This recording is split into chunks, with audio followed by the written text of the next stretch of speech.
don't want to get married. What's your thoughts about that? Put that thing in the comments. Always and forever.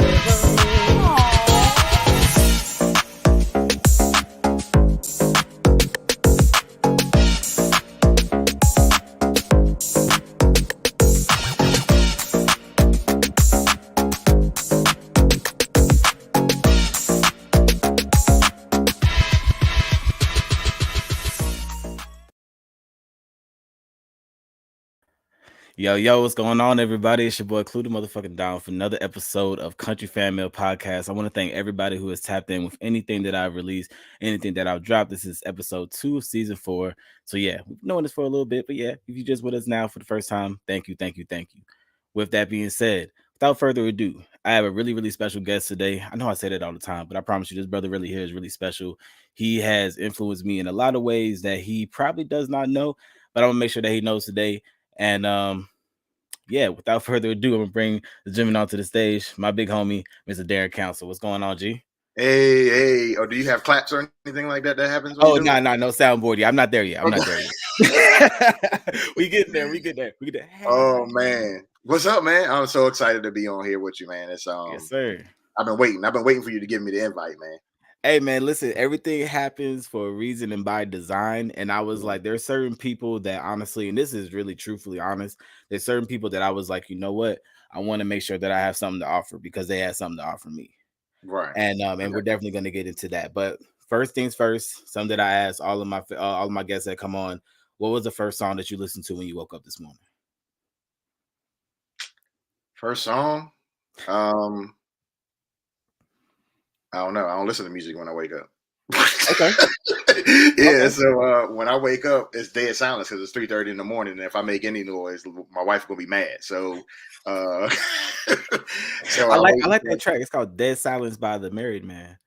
Oh, yeah. That may be something I need to listen to then.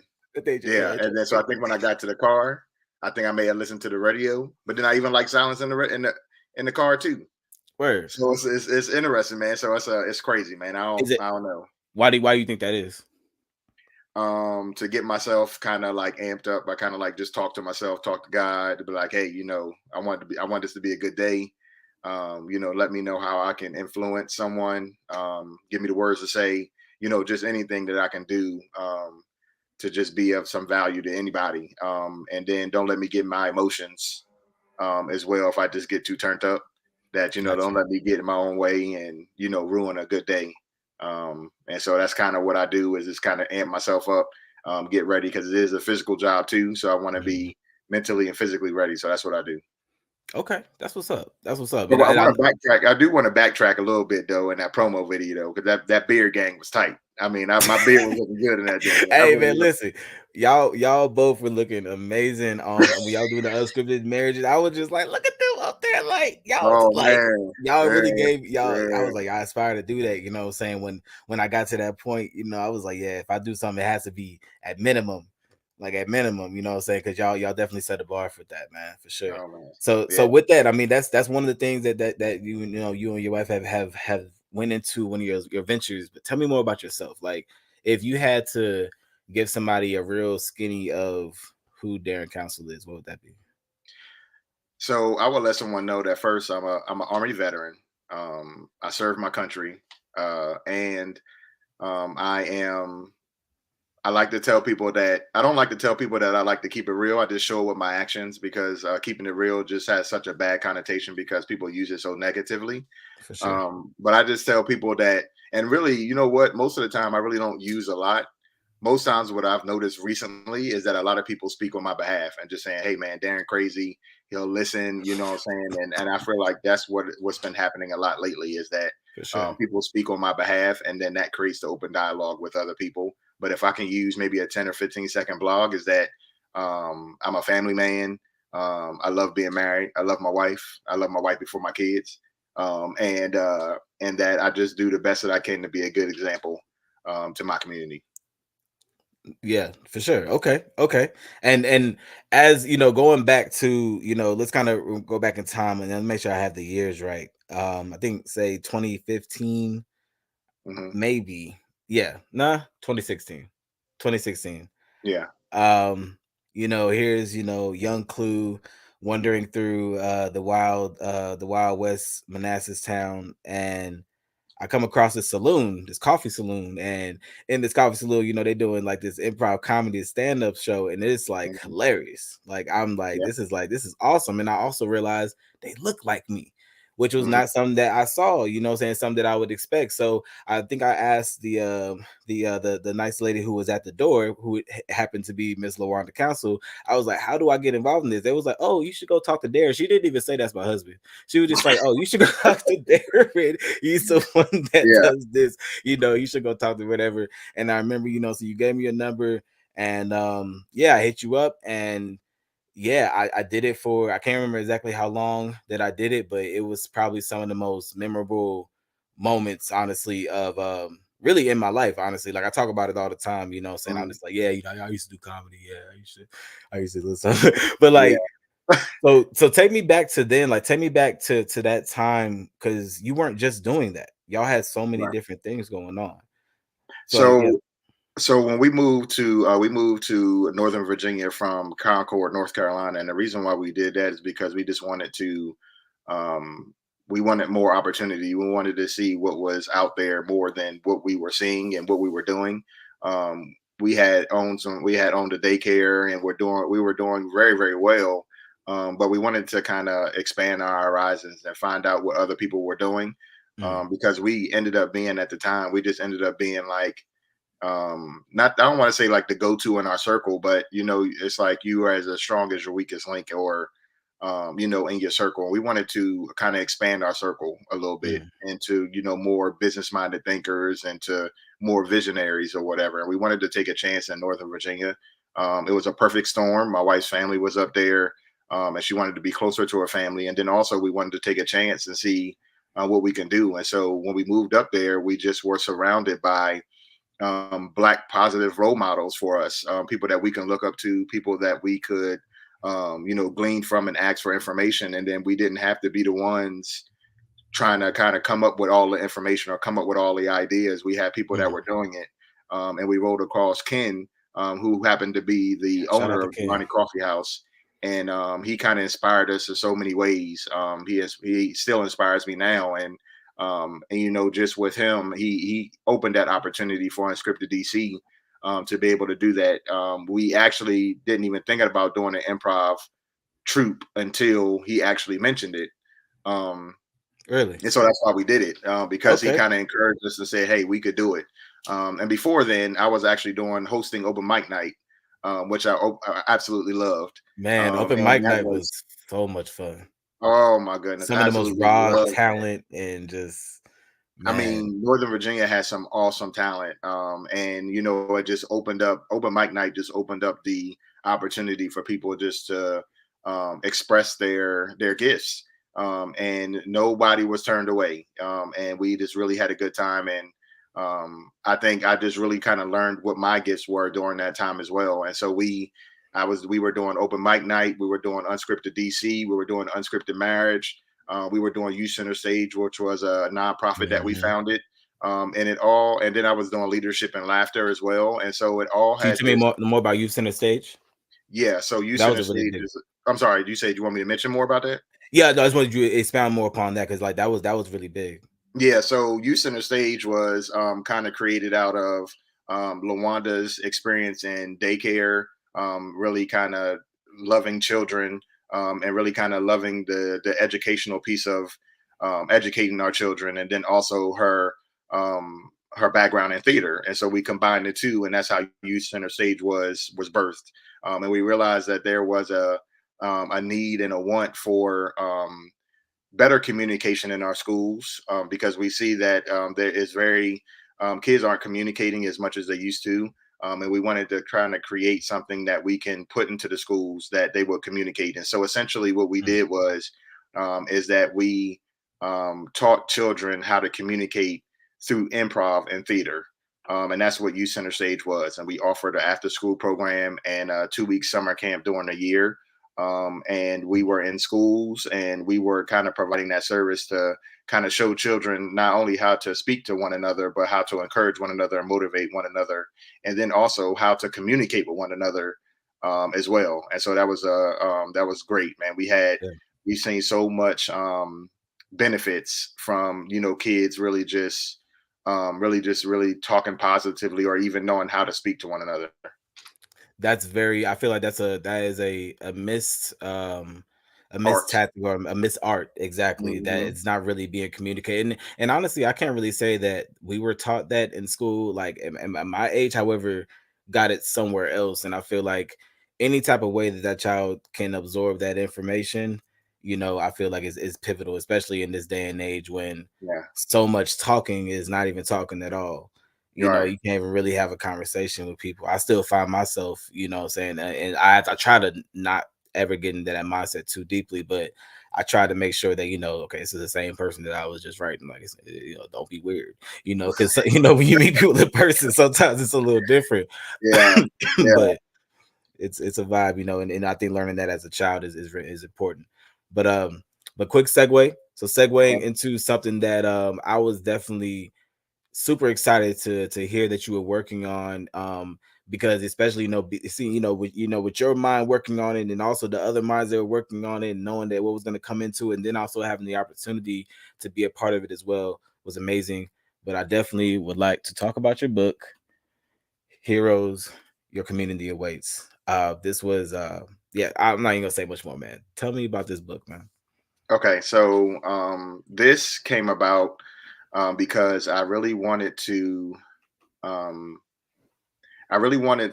be how can I put this into words? I wanted to be able to express my frustration, but then be able to have something tangible that I can say, hey, not only am I talking about my frustrations, but I have something as well that I can tangibly hand to my community or hand to someone that I can say, hey, man, I can complain, but then I'm also doing something about it as well.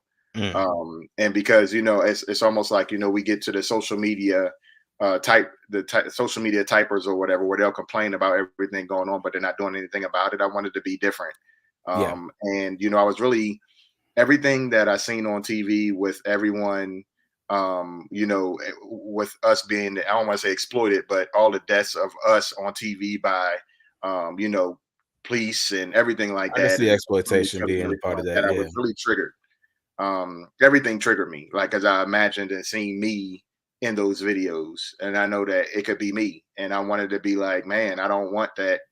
I don't want to live in fear, but then I don't want to be completely um, crazy online or whatever, and just acting like I don't have any sense either. But I wanted to be like, okay, I wanted to be in the middle too. I wanted to be able to talk about my frustrations and how I really felt, but then as well be able to say, okay, well, this is what I'm offering. This is what I wish someone would have told me when I was 15 through 18 or 9 and 10, being raised by my mother.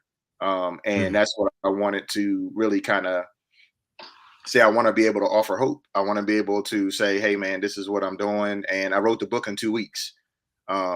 It took a little while to edit it because I had to kind of, it's almost like I threw it up yeah. on the keys. You know what I'm saying? I really threw it up on the keys. And but I wanted it to be more than just kind of what I was thinking. And I wanted to, and that's why I included yourself and some other writers in there to kind of tell about your experience as well. So they can see not only am I a successful black man, but I also have other successful black men around me as well. And I really wanted to be able to exploit that and say, look, man, look, 15-year-old guy, what I'm saying? Your way out of the hood it doesn't always have to come from a football or basketball, and all the other kind of stuff. We have Mhm. intelligent black men out here that's holding it down, that's doing big things, and this is the proof of it. And that's really what the book was about, and really just trying to say, man, this is what we can do. It is possible. You are not a failure. You are not a you don't have to be what you're surrounded with, but here's a template to say, hey, this is how you can start hanging around the right people, identifying who is in your circle and everything like that. And that's really what the book is about. Okay, for sure. And there's a part that you definitely mentioned it in what you were just saying, but there was a part where you said that decision could have changed my life. Right. And Yeah. you made it stand out, but it was very easy for it to stand out in my mind, and I believe it's relatable to a lot of people like us in our lives as we grow up. Literally, we could think about that one time when we came to that crossroad and a very simple decision of deciding to go to the store or not, deciding to get in that car, deciding to skip school that day, deciding to um there's so many, there's so Mhm. many that we can go down. And I immediately, as I was reading that passage, I immediately had those moments where I was like, what decisions could have changed my life. And I found a few. I was like, sheesh, like, I really had those moments, like either I'm favored or I'm a lucky motherfucker, like I don't know. But like, One of the two. I really tried to maneuver that. But it's, and I think that, really being able to level with people, because I didn't have anybody telling me Mhm. that, even though I did have people around, they weren't giving me that type of advice. And I feel like maybe I would have probably I mean, I think I came out pretty okay, but I skipped the line. I Yeah. was it was scary. It was scary for a little Yeah. bit. Yeah. I always think about like those decisions or whatever, but it was my gut that said, man, this is just not a good idea. And although because I was even desiring friendship, and sometimes when you're desiring Mm, friendship, you tend to do stuff that aren't right, that isn't right. facts. And so you'll do it, although because being alone is scary.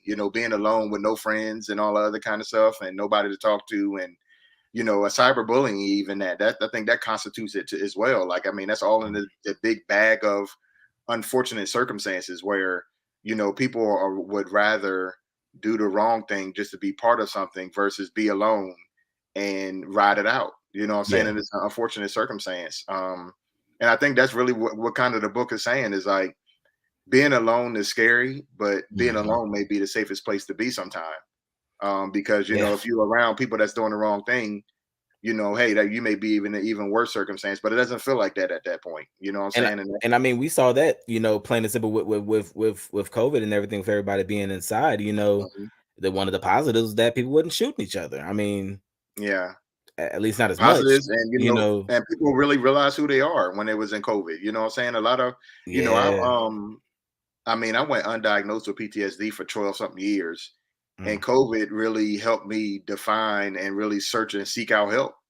You know what I'm saying? It was just one of those That's things for deep. me where it was a positive thing for me. I was like, man, hold on, like I have I not been stuck in the house with my wife and kids like this on a long period of time? Like, as I was going crazy, I was like, this can't be Nah, normal. Like, not like this. Not like this. I God love was like, y'all and everything, "Hey, but Darren, you gonna goodness, sit down real quick. You gonna sit down. You gonna deal with this." yeah, I'm like, Nah. man, this can't be life. Like, I mean, I love my family and everything, but it's like, man, I am Mhm. going absolutely crazy in here. You know what I'm It, saying? it And I it was like, doesn't something's take going long on. either. It doesn't It take didn't take long. long. Like it happened, like it happened pretty similar, not wife and kids, but similar in a way for me of kind of, having realizations about myself. And I was just like, sheesh, like this is life, but this is really what I kind of gotta have a grasp on. And it Mhm. really kind of, put me in the mindset of like, um, I didn't go the PPP loan route, but I had to definitely put me in the mindset of like really like applying myself to, like, I had to grind, what I'm Yeah. saying? I have to Mhm. really put myself in a position that nobody's really going to in lack of better terms, fuck with my shit if I don't fuck with my shit.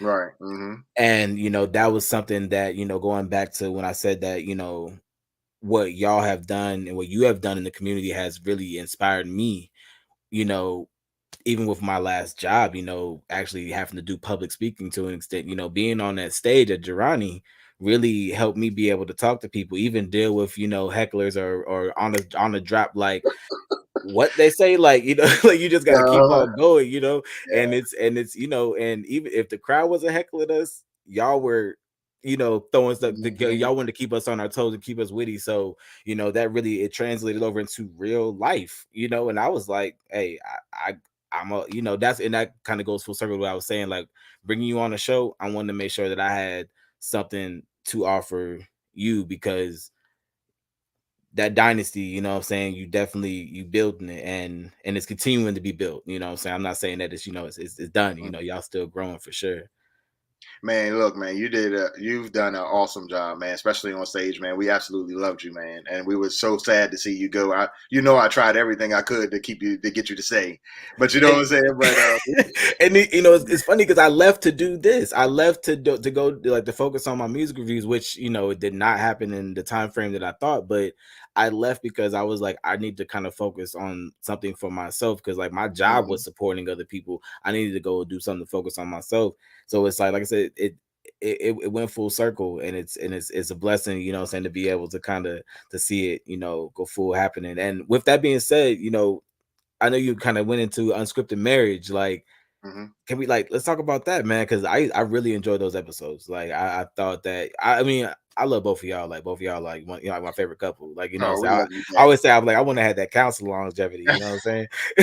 Yeah. So and another thing, we got to give a shout out to Ken Mormon, man. I absolutely love that dude, man. He has birthed so many things out of us. And I think Drawing Coffee House, Ken Mormon, man. I think Yep. he really just seen like all of this was birthed from him really just speaking life into us, and really just kind of calling out some things that we maybe knew that we had or maybe we didn't know that we had, but he really kind of spoke those things forth in us and say, look, man, you can do this. And I think that's really how even all the unscripted marriage, DC, that's how really all of that stuff was birthed because of Mhm. his motivation and his encouragement. Um, and just like I tell everybody, I absolutely love being married. Marriage is something that is one. It's huge for me. I absolutely love being married. I wouldn't change it for the world. And What's your favorite part? well, what the favorite part is. BET After Dark. Beep.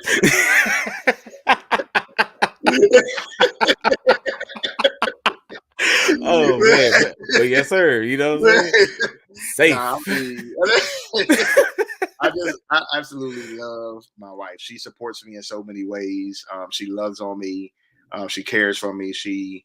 I would say that she probably knows me better than me. And she motivates me in ways that I didn't think that I can be motivated. And, Mhm, it motivates me in ways and pushes me into things that I didn't even know I could do. for sure. And I think that's the greatest thing about being married, and that we work so well as a team, and we're just conquering and doing so many things that as a couple that I don't think that we've seen before, and Mhm, that we don't see on the regular. And I think that and what I just recently found out was that, apparently that we're getting old. Like my version of being married and being happy is apparently different than maybe millennials and all the other kind of stuff. Like as far as like, loving your wife, caring for her, telling her how beautiful she is, mhm. really kind of pouring yourself into things that she believe in. And that things look apparently now it looks whack. That's whack now. People don't do that. I don't know what it is, man. Oh, It's just what's the word? Simp. It's simping. yeah, yeah, Simp. simp. Yeah. That's exactly what Fuck that up. Whatever the fuck it's a that means. simp, It's like being caring for your wife like that, man, apparently. that's wild, and I'm so glad you went into that because I feel like that and it's definitely a good segue into our next topic. Like I'm gonna keep it simple.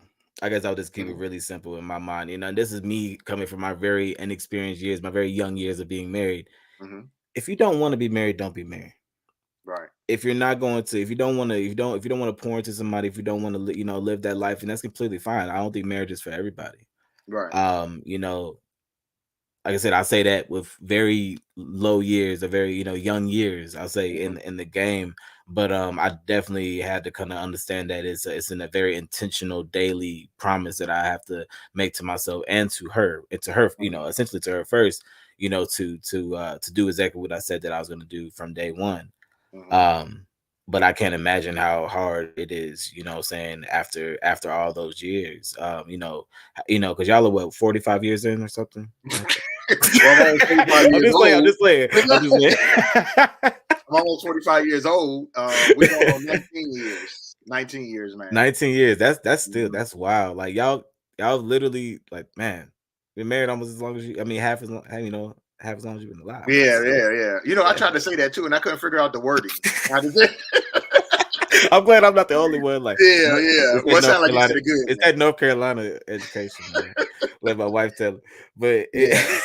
but Oh yeah, man. that segues us into mental health. I kind of just want to do like a check-in as far as like, we're transitioning out of full-fledged pandemic mode. It's still around us. However, things are being eased up. People are being around each other a lot more. Precautions. People are not being as whatever you call it. So one thing that was exposed during the pandemic was that everybody deals with some form of, I'm not gonna say mental disability, I would say everybody needs some type of mental check-in. Hmm. Everybody needs to check in with themselves and check in with somebody at some point in time. So now that we're in this phase right now, how do you feel yourself dealing, and kind of what are some things that you do to kind of maintain a level head mentally? So believe it or not, and I feel like I'm too old to really not know this, but I'm still trying to find a hobby and something that I can really um, kind of do that will kind of keep my mind off of things. But I would like to find a hobby. So I'm still working through that process. However, I do have a counselor, a therapist, I guess you would call it, and I meet with them probably once every 2 weeks for about an hour. And That's I awesome. really found that sharing kind of what I'm going through and how I'm processing information is really therapeutic for me. And then I watch TV shows that I really, really enjoy that I can just watch all by myself. And I kind of do that. Some So some right now, mindless, some mindless yeah, activity we could just, yeah. mindless activity. And so I think that the combination of all of those really kind of helped me out with kind of keeping my mental sanity. And sometimes really just being, what I found is really just being alone sometime. Although I'm an extreme extrovert, Mm, just being alone sometimes really helps me as well. Because I think that sometimes people, and I just talked to somebody today, they said I don't like being alone because my thoughts take me onto like a dark place. You know what I'm saying? But for me or whatever, it kind of just allows me to kind of just think randomly and not really think at all and really kind of yeah. just chill or whatever. Because when I'm around people, that's where I get my energy from. I feed off of people. Because I'm like I said, extreme introvert, Mm, extrovert. So mm. being alone, I think sometimes really just is good for my mental health. For sure. For sure. Needing that a long time. And it's crazy. I'm similar as far as needing that a long time, but almost in the opposite sense. Because I don't consider myself an extrovert. I consider Mhm. myself I consider myself an introvert, but but that's what I think. Other people be like, nah, you're an extrovert, but I don't really like a lot of people. I don't like to talk to a lot of people. Like, I just really don't. I stay to myself, and if I like you, I like you. You know what I'm saying? And that's just really how it is. And I feel like that just either makes me an introvert or an asshole. I don't really know. I'm in that thin line. I don't really know where I'm at.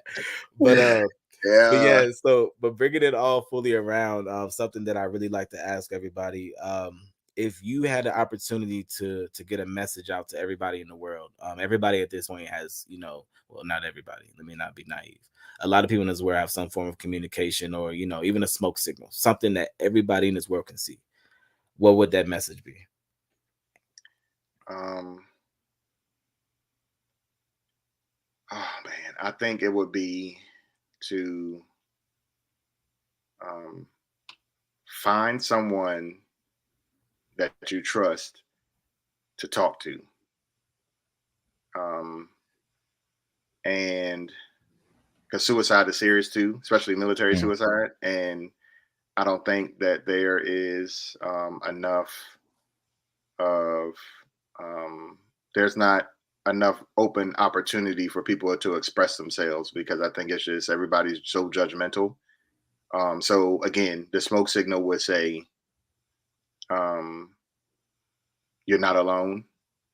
Um, Somebody does care, and somebody is always willing not only to listen, but to speak life into you.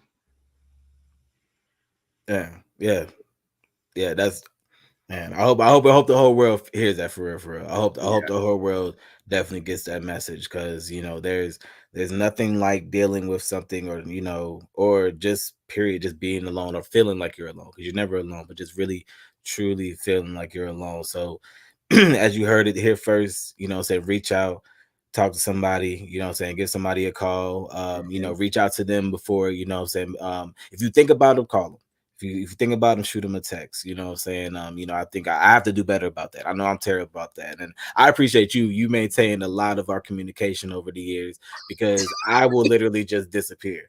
And and I will just be here. They'll talk to me like, "Where do you?" I'm up in Alaska. You're like, "Where'd you move to Alaska?" But that's I'm like that. But I really appreciate you. I appreciate your family.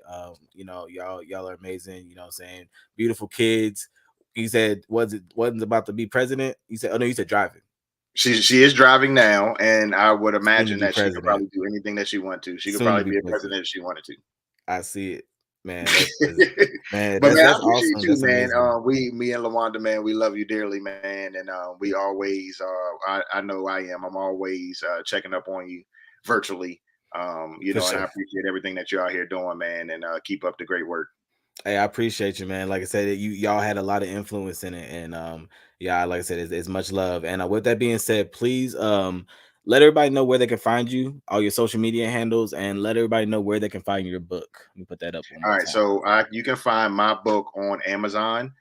It's called Heroes Your Community Awaits, and Improv Life Coach on Twitter, on Instagram.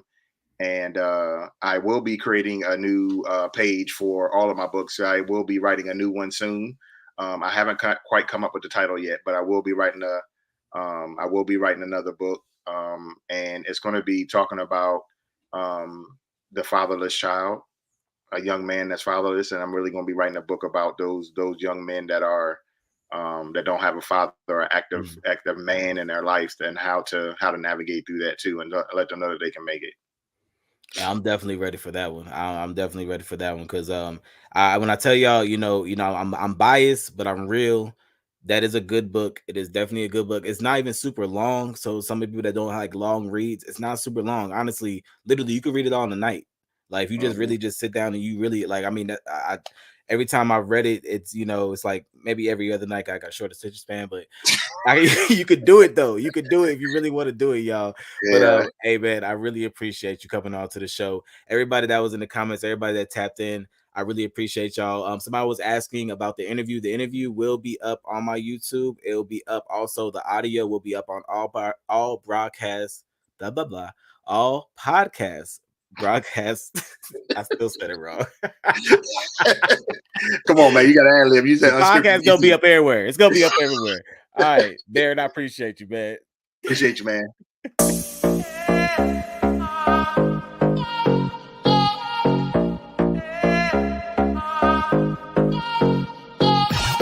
Get married, or why they don't get married. What's your thoughts about that? Put that thing in the comments.